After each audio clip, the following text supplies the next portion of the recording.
Do you guys ever get that weird glitch in CS:GO? I'll show you the dark side. Always look people in the eye, even if they're blind.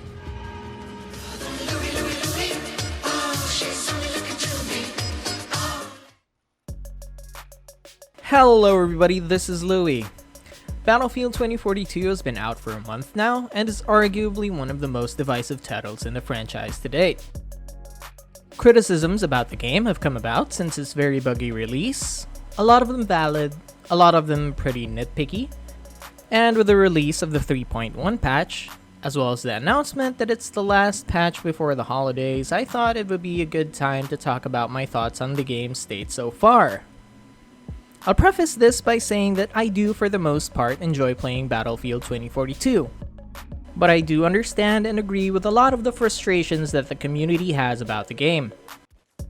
Hopefully this video will give people who are thinking of getting the game for the holidays a better idea of what they're to expect from the game so far. So don't forget to like the video and subscribe to the channel for more content. Now, let's get into it. Battlefield 2042 is set in the not-so-distant future, where multiple disasters have led to the collapse of multiple world governments, food shortages, communications and electronics breaking down, leaving millions of people without any countries. These no-pats are caught in a proxy war between the two remaining superpowers, the US and Russia, who are fighting for the very scarce resources that the world has left. I'm pretty happy with the setting of Battlefield 2042, as it's not a super ridiculous futuristic world, but rather a grounded and realistic scenario. Though I do find the world building for this game a bit lacking, considering that we only have the Exodus short film, as well as a short intro for the game to serve as world building and lore. Hopefully, throughout the lifecycle of 2042, they get to flesh out the characters and the world that the game is set in. The game lets you play as certain no-pats called specialists, each with their own unique gadget and abilities. There are 10 specialists currently in the game, with more coming with every new season. This, along with the removal of the traditional class system, was a very divisive point for the fanbase, as people argued that Battlefield has always been about the unknown soldier fighting in a big war, and that the removal of the class system was doing away with one of the core aspects of the game and was something that set it apart from the competition. While I am not fully against the system, there is something to be said about the kind of atmosphere the game is set in that these quirky, cocky, cheesy characters just don't really seem to fit into. They have some pretty campy dialogue, especially for the end of round screens, which is totally conflicting with the grim setting of the game. Easy in, easy out. Never had a doubt in my mind. Don't be sad. This is just how it works out sometimes. And the fact that you are bound to run into a teammate or an enemy that looks just like you can throw some people's immersions off. Plus, there was even a leak of some cosmetics for the specialists, specifically for Boris and McKay, that made them look very campy, especially for Boris as he's given a Santa outfit, and it throws off the entire vibe of the game. There are also some balance issues with the specialists themselves. While for the most part they are fun to use and add a whole new dynamic to the game, some specialist gadgets are just more useful than others. Take Sundance for instance. They're the most used specialists so far in the game due to their wingsuit, giving players incredible mobility in such vast maps, while also being equipped with a grenade belt, which allows them to use scatter, anti-armor, or EMP grenades. While we have Rao, who has the ability to hack vehicles that stops them from using their weapons, and the ability to hack players so that when they are killed by Rao, their nearby teammates are automatically spotted.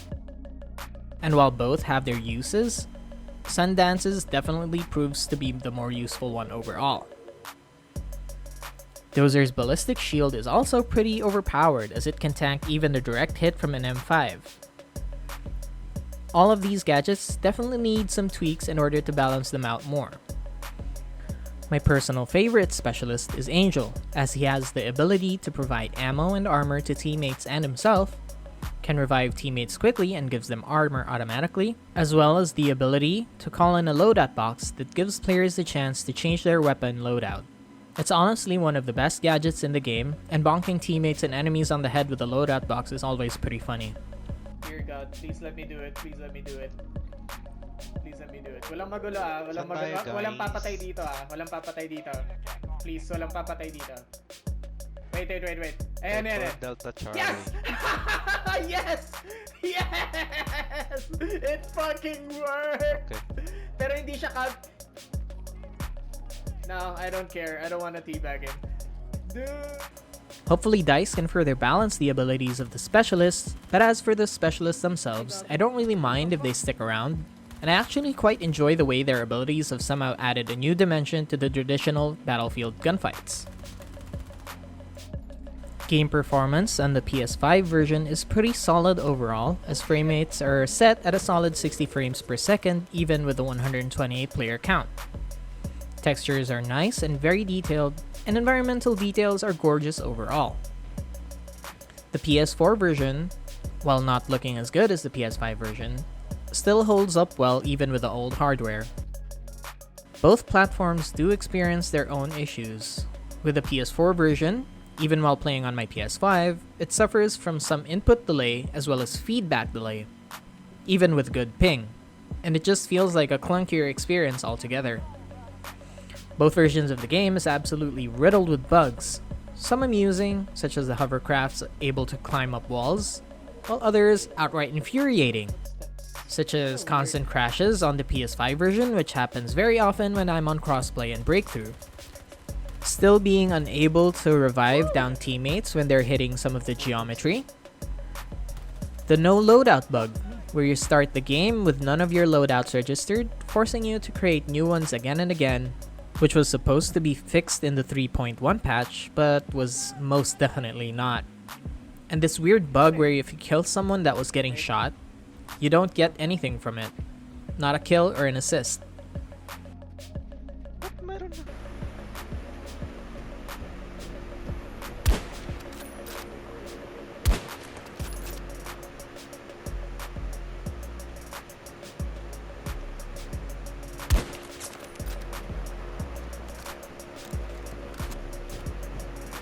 And of course, it didn't show it my kill. Fuck this game, dude. Seriously. The game was launched with 22 weapons for all-out warfare, which is not a lot for a release. But each time you rank up a weapon, you unlock more attachments and skins, which gives a good incentive to focus on ranking them up. And this was a good way to keep players occupied at the beginning. But after a month of playing, the lack of weapon choice is starting to become more evident. Hopefully DICE are able to add a lot more new guns to the game as the live service goes on. Gun balance in this game has made a lot of improvements since release, as the PP29 is no longer the best gun in the game. Each weapon class now has their own appropriate strengths and weaknesses, but there's still a lot more that DICE can do to fix the weapon balance. For example is the SVK, a DMR that can kill you in 2 hits from all ranges. That wouldn't be so bad if the recoil wasn't so low and fire rate was so fast that you can take 2 consecutive shots right away. Hit registration has improved a lot in the game, and shots now feel cleaner to hit. However, there are some instances when your shots still won't register, even at point blank. So further improvements need to be made on that front. The addition of the plus system is one of my favorite parts of the game, and makes the gunplay more versatile. The plus system allows players to bring a set number of attachments and to switch them out while in game. This is particularly useful for me as a sniper rifle main, giving me the option to switch between my optics and muzzles, allows me to adapt quicker to gunfights. Gadgets in the game all have their own uses and are mostly well balanced. The SOFLAM though suffers from inconsistent range, which makes it difficult for players with rockets to lock onto enemies as well. Plus, people who use the SOFLAM don't get any assist points from the kills, which kind of discourages people from using them, which sucks because good heli pilots can dominate the game on their own if no one is taking them down. This goes for the repair tool as well, as no points are awarded for repairing vehicles, which give teammates no incentive to use this. And this is an odd choice because removing points for that totally discourages team play. DICE has introduced a new call-in system that is no longer exclusive to the squad leader, and allows all players to call in anywhere on the map ground vehicles and the faithful robo-dog Ranger, who, let's be honest, is absolutely overpowered, but is still the best boy. The amount of vehicles in the map is limited, however, so sometimes you'll find yourself in the middle of an open field and all the vehicle call-ins have been used by other players on the team, so you have no choice but to leg it to the next objective. Vehicles in this game have a lot of changes made to them since launch. A big problem when the game released was the amount of damage the hovercraft can take, allowing it to plow through enemies virtually unharmed because of how fast it can move. Thankfully, the armor has been nerfed and it just takes 2 well-placed shots and not the original 4. The bolt also had a nerf put on it by reducing the damage its 30mm cannon can do. Some say it takes too many rounds to kill infantry now, but considering that the bolt can move quickly, I'm pretty okay with this. I still feel the bolt is so overpowered though because of the range it has. Considering that it's a light armored vehicle, its range should be lowered and the 360-degree turret should be reduced to at least 270 degrees. An issue with the vehicle weapons I have though is the bug where you rubber band in place whenever you get shot by the 30mm or rockets, giving you no opportunity to escape at all. This should have definitely been fixed by now and it's causing a lot of frustration for players. Map design for all-out warfare, particularly in Conquest, leaves a lot to be desired in a lot of cases. Spawn points can be out of bounds, or a lot of times puts you right in the middle of a bunch of enemies. Some maps also have an incredible amount of empty areas. Particular examples are in Hourglass and Breakaway. There is just so much empty space in these maps, and almost zero cover, turning it into a walking simulator.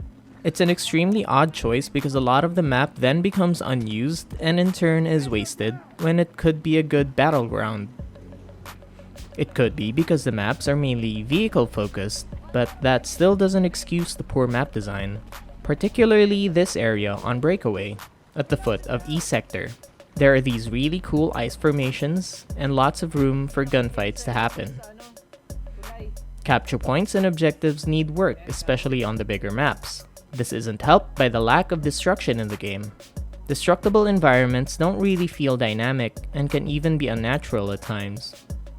There are some instances that some parts of the maps collapse, like the antenna and signages on the buildings of Kaleidoscope, or winches that pull down sections of the boat undiscarded. But it all still feels very lacking and unsatisfying. Destruction in previous Battlefield games truly emphasize the damage that can be done in a war zone. We don't really get to experience that here, and it often undermines the 128 player count and the amount of destruction that amount of people can cause on buildings, and roads, and even bridges. The map design works wonderfully on Breakthrough though, and this is where the 128 player count really shines. No need for running for 5 minutes to get to an objective, just straight up chaotic action all the way. And with the improvements on capture points made to the maps on Kaleidoscope, Hourglass, and Orbital, each side now has a more fair chance of winning, though the playable area in some of these maps can give some unfair advantages to the defender. Particularly on Manifest, where the defenders for the entire duration of the game can access the final sector hill where they can park vehicles and snipers to pick off the attackers who also have the enemy in front of them to worry about. It's not always a problem, but when it is, it can be a huge disadvantage to the attackers. Hopefully in the future we get maps that are more infantry focused and less empty to get that classic Battlefield feel back.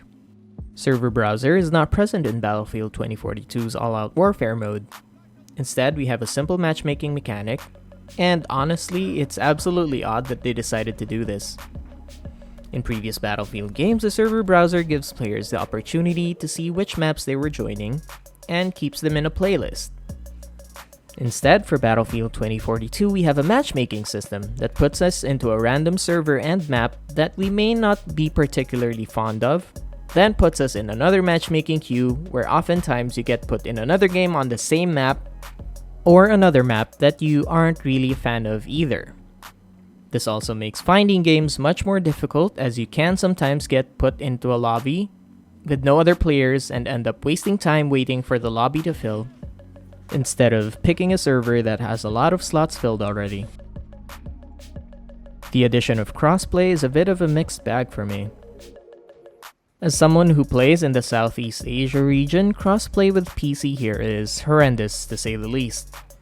Turning on crossplay puts me in games where there are 10 people on console and 118 people on PC.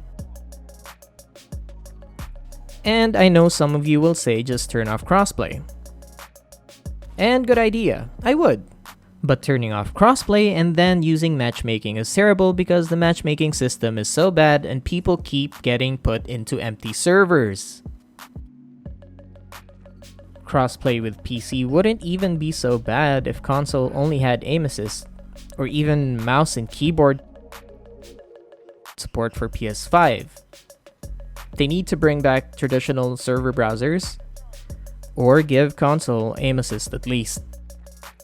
There have been more improvements made to the UI of the game, including seeing the nearby medics and medics that are heading towards you.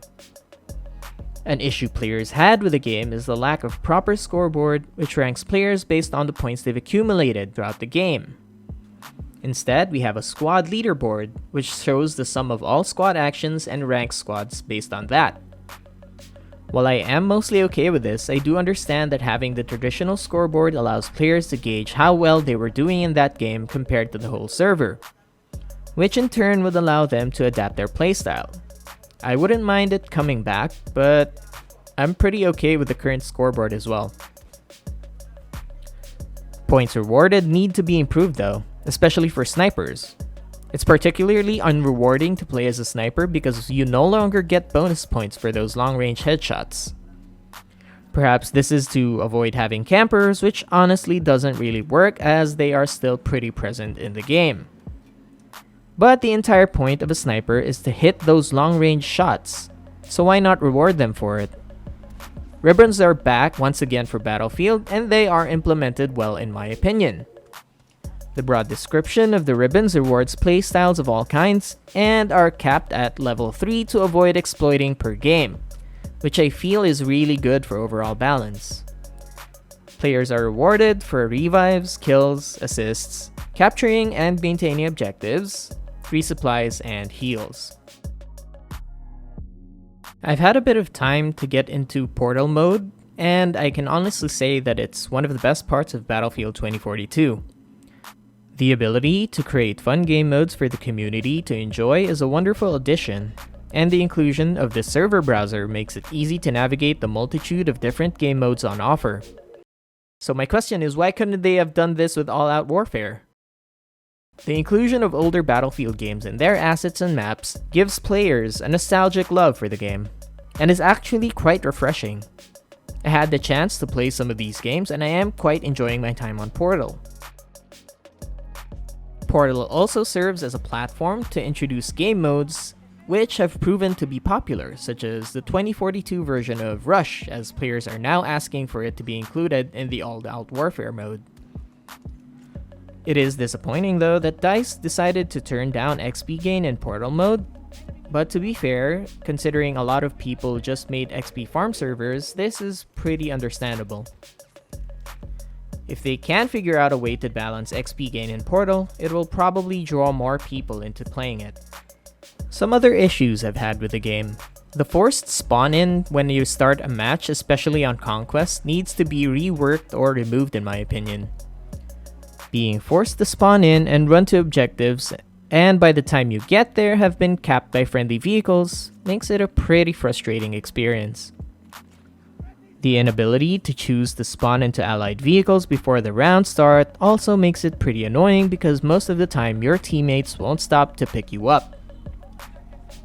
A solution for this could be to just drop players in closer to the nearest sector, and since it's the start of the round, it won't be too much of a problem in terms of spawn killing. Playing with a large group of friends is pretty difficult because of the matchmaking system. And since squads are locked at 4 players, it's pretty hard to get people more than that on the same game. I've heard talk that DICE will up the squad count to 8, which will prove interesting as I don't think a 4-man squad has the same impact as it used to considering the 128 player count in the game. The addition of the tornadoes were an interesting gimmick introduced in the trailers, and it looked like they were going to greatly affect the map and flow of the game. But overall, they are pretty underwhelming, and sometimes in a game I hardly even notice that they're there. But sometimes they do provide interesting gameplay opportunities. Making the storms more impactful to the game overall could be a good way of making them interesting again, but right now they just feel like set dressing.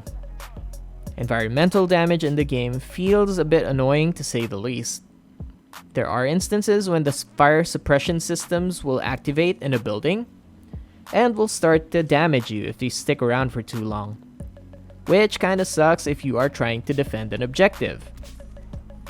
Same goes for fuse boxes that shock you if you are too close. They are a good immersive element to the game, but I feel like the damage they inflict is a bit much. I feel that Ranger needs less HP because facing off against them is pretty pointless as you are out-armored and outgunned most of the time. Casper's OVP drone also needs a bigger hitbox as it's basically impossible to hit while moving. And considering that it's basically a highly mobile spotting flare, I think it needs that to balance it out and to stop people from abusing it. Especially when they use it as a C5 delivery system. Further improvements to the UI should be made, such as clearer indicators on the map when losing an objective so that the team can respond right away, and opacity changes as sometimes the UI elements such as pings can block a target from far away. The lack of in-game voice chat takes away a large part of teamwork and teamplay as it greatly limits communication. A more robust Comoros and the addition of text chat, even for console, was supposed to serve as a substitute, but really just detracts from teamplay as you are expected to type your comms, which requires you to stop moving in order to do so, and the Comoros itself is pretty clunky to navigate. The removal of voice chat was most likely a decision made to curb toxicity. But it doesn't really work like that, as people who want to be rude and toxic will definitely find ways to be rude and toxic. A lack of spectator mode is something that disappointed a lot of players as this mode was used by the community to create some amazing content. Game audio also needs some work.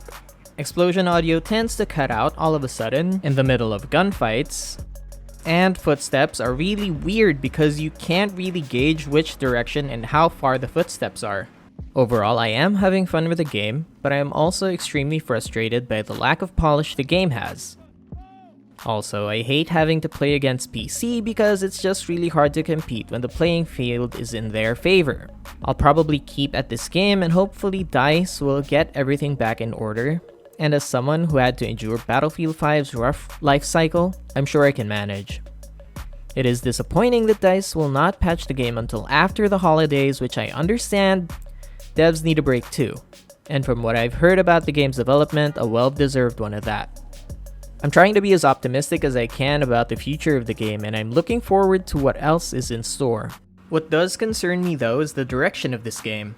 It feels like whoever made decisions regarding the game was so busy thinking of ways to be like the competition that they forgot what set Battlefield apart from everyone else, and what made it such a huge hit in the past. By going with the flow of the competition and basing their decisions on market data and not what their community wanted, they've lost sight of what made Battlefield Battlefield. And if they want to keep the fans and community happy, they really have to start rethinking the direction they want this game to go towards. And they should listen to what the fans really want. It's still early in the game's life cycle, and I do hope they make these changes before it's too late. So those are my thoughts for now, but now I want to hear what you guys have to say. Have you picked up the game? Is it disappointing or are you having fun? Are you looking forward to buying this for the holidays? Let's have a healthy discussion down below in the comments. And once again, I'd like to thank everyone for watching, and I'll catch you all in my next video. Meron sa harap mo isa. Oh shit, mali! Nope! That was a mistake.